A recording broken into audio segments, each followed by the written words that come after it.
Reaction video time. What could go wrong? Don't do drugs, kids. That's all I can muster. I'm sparring in the gym, and then ghosts. You just watched a woman break down in a Shropshire house. And if you need to pray, you're in luck, because we've got churches.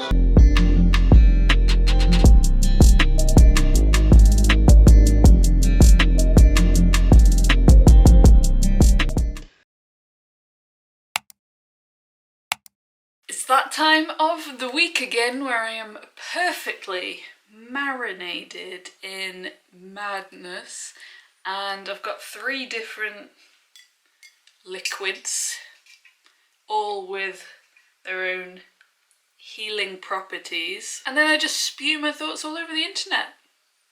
What could go wrong? My dog's crying.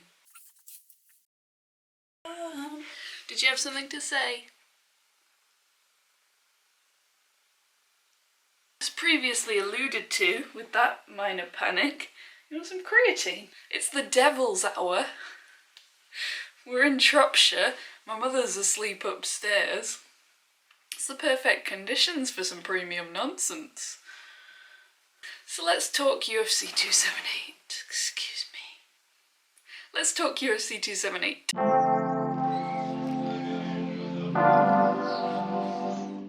So the first fight we're going to talk about and watch together is probably the fight I'm most excited for on the entire card. Jose Aldo, Merab Dvalishvili. Before we get into, kicking, punching, etc., did y'all see the promo that the UFC did for this card? If you don't follow me on Instagram, you need to follow me on Instagram because I share all of these kind of delights over on there. But it was beautiful. I'm sure I'm gonna get clocked for copyright if I try and put the whole thing in, so I'm just gonna sprinkle in some of my favourite bits, which include Jose Aldo skiing. Whoa, sick moves, Jose. And Paulo Costa walking around going, wow, incredible. Wow, incredible. And if I didn't manage to get those clips, then you just watched a woman break down in a Shropshire house. And if you need to pray, you're in luck, because we've got churches. My point of bringing it up right now is that, especially if you watched the presser for this event, I think Aldo got asked one question in the whole thing, and it is a shame that he's never really had, or never really been able to show a personality to the fans, but now he's just getting completely forgotten. So anyway, not forgotten as an athlete, but forgotten as a person within these media instances. Anyway, rambling on, my point was that it was really nice to see him doing something silly. This fight, I'd like to think is a title eliminator, but you never really know, and as we talked about last week in the Chito Vera video, the division is so stacked that you wouldn't be forgiven for thinking that it's not purely down to rankings right now. It might be down to who gets the most spectacular finish, the best win, the most impressive one. Coming into this fight, we're looking at Aldo on a major resurgence. He's won his past 3 fights, including his fights over Chito Vera and Rob Font, which should at least put him ahead as we go into this. But Merab is on a 7-fight win streak, including that's all I can muster. His last fight against Marlon Moraes was... If you've been a fan of this sport for a while, you can't help but hope that Aldo can reclaim his throne, do a Glover Teixeira, but better. It's just a nice, heartwarming story. Technically, he's probably better than Merab, more well-rounded, but I don't think Merab lets any of that nonsense bother him. Oh, sweet, sweet espresso. Merab is just such a joy to watch. The way he turns fights around when everyone just thinks it's over, I think I could watch him fight all day. I think he could probably actually fight all day. Like, he's a cardio machine. That's why they call him the machine. He just never gets tired. Aljamain has said that, like, they'll be doing sparring in the gym, and then Gus. Aljamain has said that they'll be doing sparring in the gym, and then Aldo will finish up, go on to do some cardio or something, and Merab will just keep sparring 3-4 more guys. He just doesn't stop, and he's so tough. He says himself, you'll have to kill him to stop him. I don't think we really want to see that. So if you don't agree with the concept that whoever in the top kind of 6, whoever gets the most spectacular win, it should be next in line, then Aldo getting any kind of win should make him next for the title shot. But Merab getting a win, or even just getting a loss, just existing really, makes the division a lot more interesting, because both Merab and Aldo and most of the fighters in the Serra Longo gym that they come from just will not fight each other. It's a matter of principle. Aldo has said that he would happily move up a weight class, vacating the belt if he has it, and Merab has said similar, that he would think about moving weight class as well if it ever came to that. Isn't that cute? Should we watch this? Ooh. Ooh. Got chills. It's the first standing ovation of the night for Jose. It's wild to me that Jose Aldo is younger than Luke Rockhold. Like, it just feels like he has been around forever. Feels like he should be about 40 years old. And he's been in the top for, all of time, since the dinosaurs and that. When he was knocked out by Conor, before that he hadn't been beaten in 9 years. Impression of Jose Aldo, short to death. So stylistically, this should be a great fight, and it should be wild. Like, will Merab weaponize his cardio and deplete Aldo's gas tank, or will Aldo snipe him, use that Muay Thai, like come out in his Muay Thai stance rather than the boxing stance that we've seen recently from him? But Merab's striking is constantly developing. Merab holds the record for the most takedowns in a single year in the UFC. I think it's 27. But so far, he's 0-2 against Aldo. I think he's scored something like 54 takedowns across his entire UFC career. And GSP holds the record for most takedowns, 90. And he's stopped now. So Merab is hurtling his way in that direction. Oh, there's an old school leg kick from Aldo. I've been transported back to the glory days. Aldo's timing, he's just, like, when I say martial arts is beautiful, there's not the most action going on. It's not the wild fight I'd hoped for thus far, but when either of them gets something going, it's just flurry of shots. Beautiful knee by Aldo. Merab is chasing him down, puffing himself up. The drama. After losing a few fights in the early days, Merab really changed his approach and said, I'm not gonna let the judges get involved from here on out, which is why he's so damn exciting to watch. And his father, reflecting on this approach, said that, like, the stubbornness stems from childhood and it's not disappeared, and that's what's really helped him to succeed. So let's hope he's going to pick up his strike in this round, because so far it is heading towards the judges. Because of the excitement I felt about this fight, it feels like it should be a 5-rounder, but we're almost edging nearer to the end already and not much going. Aldo's takedown defense is so impressive. That is 4 for 4 now. Not gonna stop Merab from trying. Although Merab's high, like, IQ, chain, wrestling abilities are always on display, he's says that he just simply takes advantage of whatever opportunity is in front of him. So he's not like going in there thinking, I'm going to wrestle this guy. He's very much in the moment and just does what he needs to do. Aldo's rolling his eyes and like playing to the crowd. He's not getting out, he's not getting points, and he's risking getting his cardio real worn down. Like, peacocking can be effective on the judges, but I don't think this is doing what he hopes it is. When Merab moved to the States, the language barrier proved to be pretty tough for him. So he would like train for hours, work a full-time job, and then go home and read like children's books and like brochures to get his English up to the level that he says helps an athlete to present themselves in sport. And it's something that Islam Makhachev has raised recently about Charles Oliveira as well. Oh, cheeky shoulder strikes in the clinch. The aggression, pace and pressure has definitely come from Merab as much as it has come from anywhere. And he's probably inching forward on the judges' scorecards, even though he's not really causing any damage and he hasn't managed to get Aldo down. Come on, lads, let's see some action. Oh yeah, Aldo looks tired. That clinch work might have had the desired effect, but he's still throwing those perfectly timed singular shots.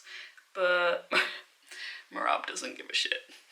Don't give a shit. I'm still coming for you, lad. I'm still coming for you, lad. It seems to be, I don't want to say it, but there's a little too much respect, maybe, from Merab to Aldo. Like, Aldo is obviously still dangerous, but the corner is, like, telling Merab that Aldo's tired and now is the time to go, and he's... Go, babe. Merab is so relentless. He's basically, like, cartwheeling with an Aldo attached to him. I think Merab took it. So, a nice little fact about Merab is the thing he looks forward to most after a win is sitting down to enjoy a hard-earned soda. Sometimes it's a ginger ale, sometimes it's a Sprite, but regardless, it's one of his favourite things about fighting. And there you go, have yourself a Sprite, love. Next up, we are welcoming Luke Rockhold back into the fold. The former middleweight champ hasn't fought in 3 years, and in the recent weeks leading up to this fight, he has reinvigorated his campaign to convince us that he's not the most boring man on the planet. Most of this campaign has taken place in awkward human to Luke communications on various media platforms, interview shows, the internet, etc. For example, he recently got stoned, hopped on a Zoom call, and proceeded to talk about how weed and mushrooms have been really helping his training. I think what he was trying to say is that he uses weed to isolate his focus on one thing, hopefully training, and then he brings mushrooms into the mix to enhance his focus within that space. I don't know enough to comment. All I know is how I felt when he was saying it. I felt like he didn't have a clue what he was talking about, because this is what he said exactly. 4 days a week. I don't know. Every day. I don't know. I take them when I run. I use them post-training. I use them for cardiovascular. Kind of focus train. You just really, you analyse and digest what you're doing, and it gives you perspective. A lot of perspective in your training. I mean, it wouldn't convince me, but look, a lot of athletes have similar techniques, and I'm not saying it doesn't work, I'm just saying I'm not sure that Luke knows entirely why he's doing it. My main point, back to the most boring man campaign, least, not most boring man campaign. When Rockhold talks about it, it just feels like he's doing it to try to be cool. Like, if pressed in an interview on like what you're doing differently this time to really elevate your chances, then bring it up, fine. But if you're turning up to the interview stoned, spliff still in hand, you're wanting to be asked. It just feels a bit desperate. And it feels like something you'd expect from someone who went on The Bachelor or whatever it was. What was it? Millionaire matchmaker. Didn't he ask the girl if she spit or swallowed on like the first date? Come on, Lukey baby. And in that same interview, he went on to say this gem. It's good. It's cool shit. You gotta be cool as fuck, right? You gotta be cool and like, don't do drugs, kids. Or don't do drugs and go on like a national radio show. Look like a fucking tit. All that aside, Bisping has come out and said that he believes that Luke has what it takes to be champion again. That he has the skills to beat Izzy. He says he's super well rounded, he's got a great ground game, he's about the same height, about the same reach, and he's just as athletic. If he's really gone away and learned from his past few losses, then Bisping wouldn't be surprised if he was the antidote to Izzy's infallible run. Let's fucking see if he has, shall we?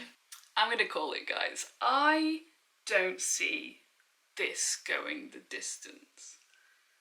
Like, sub for Rockhold or knockout for Costa is what my gut says. Gross. Obviously, ring rust might play a part. Age might play a part. It also sounds as though Luke has been through a lot since we last saw him. Drinking too much, losing a baby. It can all add up. Or fuel you. Oh, Costa clip Rockhold. These guys are banging already. Clipped him again. Chin is holding up so far. Rockhold has hired a nutritionist, standard, and a biohacking team, which, from what we talked about just now, I think means drug dealer. He says he's put together a one-of-a-kind camp, apparently, but according to Bisping, who shares a gym with him now, the Ruka Training Centre, and shares the coach, Jason Perillo, Bisping says that Perillo told him that Luke hasn't been sparring enough. Never tell Michael Bisping a secret. A little loose-lipped hussy. Costa took Luke down. That is madness. I was gonna say, obviously Paolo has the power. He has 11 KOs/TKOs on his record, and he was probably looking to come out to overwhelm Rockhold, put a beating on him. Obviously Rockhold has the length, the kicks, stay at range and chip away at those legs, at Costa's legs like Izzy did, but scratch that, apparently Costa's looking to grapple. Before his hiatus, Rockhold fought just once a year, and he lost in... His socks look funny though, don't Sock, singular. Yeah, he lost in 3 of his 4 last bouts. All by knockout. That sock. He looks like he's playing golf and just got tackled by a bear. This pace is pretty fast for Costa of the past. I don't want to say now, obviously he's had a good weight cut. He's been training since December for this. He seems to have had a good camp, but he has been known to fatigue. Yeah, get those kicks in, Lukey baby. That was a plasma waterfall. They're both exhausted, but Luke looks like a shell of a man. Okay.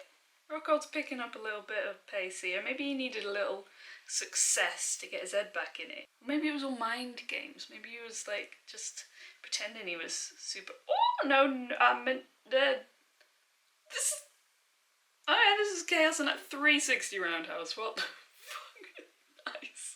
See, he's still like exploding when he needs to, which is why...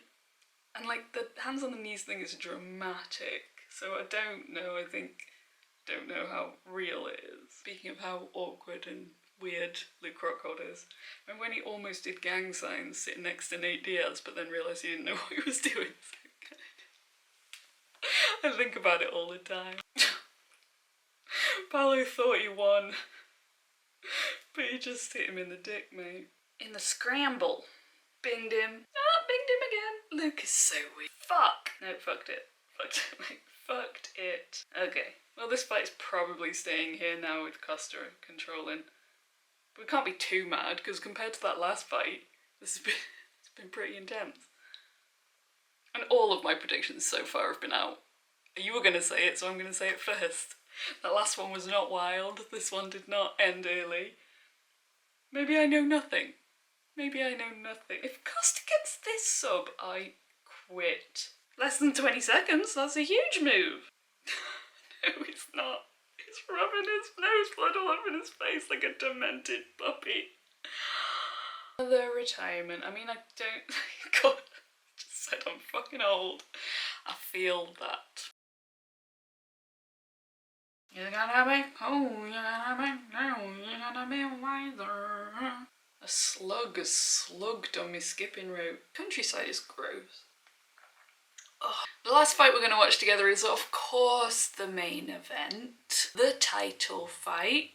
The championship battle that we'll see who comes out as the big dog in the welterweight division. The pound for pound greatest fighter versus the number 2 in the division. These two have obviously fought before, back in 2015, with Usman taking the UD. But since then, Edwards has been on a 10-fight win streak, and he's just improved so much before our very eyes. Look at this striking. Of course, Usman has been on one hell of a win streak as well. Like, you don't get to be pound for pound without beating some of the toughest competition that there is, and without some fucking immense skills and big old wins. I don't know, but he said that, whatever. He's good. He's good. He's also improved, is my point. Now, this fight has been a long time coming. And I'm laughing because I feel real bad for Leon.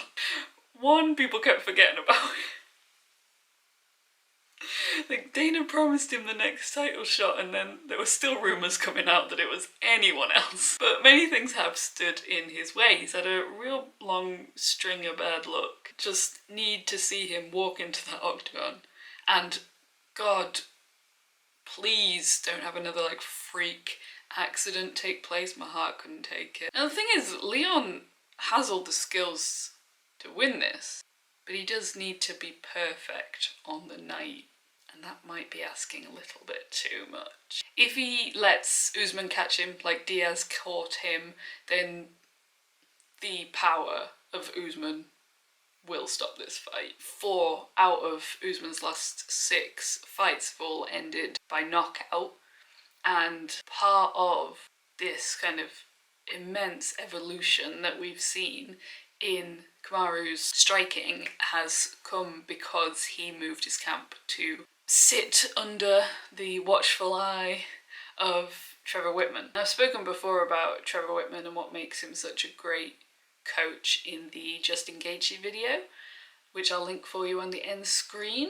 Obviously, the last time we really saw him high profile was that very weird cornering of Rose Namajunas in the Carla Esparza fight. We don't want to remember him like that. Trevor's third golden child is Kamaru Usman. Training under Whitman has refined Usman's striking to an astonishing level. Despite being labelled as a boring fighter in his early days due to his wrestling heavy style, Kamaru has quickly picked up an efficient and powerful striking style. And this change to go and train with Whitman has happened since the last Leon fight. So we know how much better Usman is, but how much better is Leon? Striking obviously remains Leon's strong suit. He is another level when it comes to his striking. His stand-up is so polished. He has great setups and a greater variety of attacks. But Usman's already dominant wrestling paired with his now very efficient striking will be a tough puzzle to solve. And he definitely has the ability to keep Leon guessing, which might lead to Leon not opening up in the way that he usually does and the way that's usually so effective for him. But outside of skills, Leon has so much hunger. Like, I can't imagine how much he has worked to even get to this stage in terms of not just, like, you know, becoming an incredible mixed martial artist, but like selling himself, pushing his name forward time and time again and being rebuffed time and time again, overlooked time and time again. He must be so hungry. And Kamaru, obviously, sitting at the top doesn't necessarily mean that you lose the hunger, but we've already seen him talk about fighting in different weight classes, different organisations, even leaving the sport entirely. If he is loses just an ounce of his focus elsewhere, and if he counts Leon out, he could get put out. So enough talking. Let's see if the UK's about to get its second ever champion. Okay, let's do this. Oh, no glove touch. Bitch. So obviously Leon looking to stay at range, move a lot, use his kicks, get in and out super fast. One thing to note is Kamaru's coming in off of surgery, so hopefully his hand's fully healed up. And nice kicks by Edwards. They're just feeling each other out currently. That is a huge takedown defense by Edwards. Obviously we've seen that improve. Bilal Muhammad fight is a big example of that, but that's a good start to this fight. I don't know. He fucked up and he's down. Not where he wants to be. He's back up. Never mind.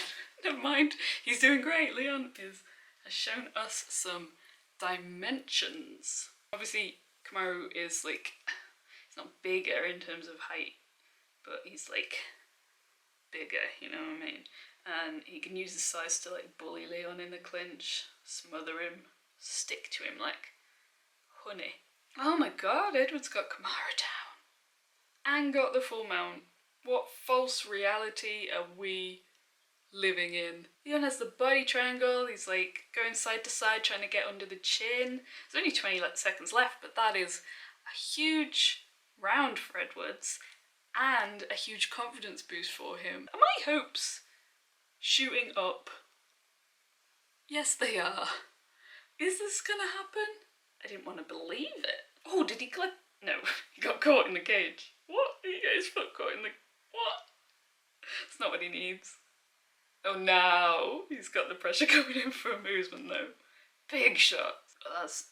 Oh, got some big power shots coming from Leon as well. A nasty body exchange. Delightful. Both of them landed there. Kamaru's just so good at mixing in like his wrestling and his new striking together in a gorgeous little cocktail.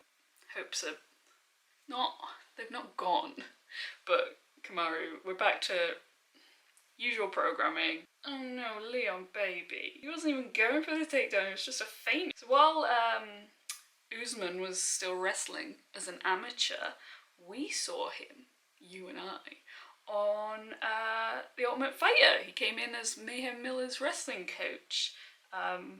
It was the first time we got a little look at the future champ, little once over, which was like over a year before his MMA debut. And of course we talked about Mayhem Miller and his turbulent life in the MMA mental health video, which maybe I'll link for you, maybe I won't. Who knows? It's 5-something a.m. I'm only human after all. Oh, big elbows. Usman's really taken over here. This is why you don't have dreams, kids. You need to get lively now, Leon. When Usman was growing up, his father was a respected major in the Nigerian army. They made the move to the States, which is where things got dicey. His dad was imprisoned for 11 years for money laundering. Leon also has a sad dad backstory. He moved here from Jamaica, and the idea was to get the children a nicer environment to grow up in. Oh, his dad got shot, which is fucking horrendous.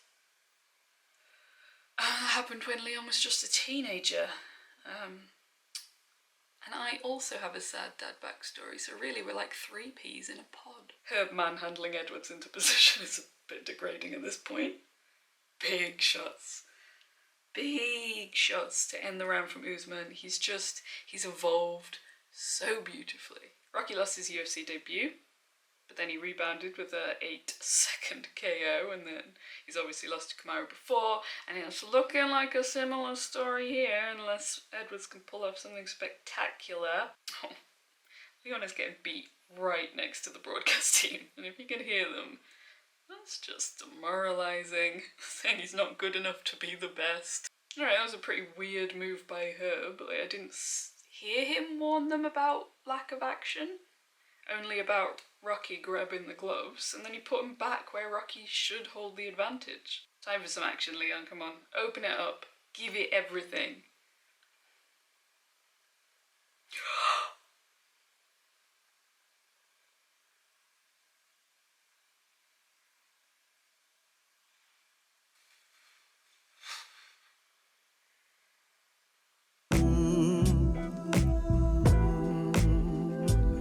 Baby, give me more, give me more, give me more, give me more, give me more.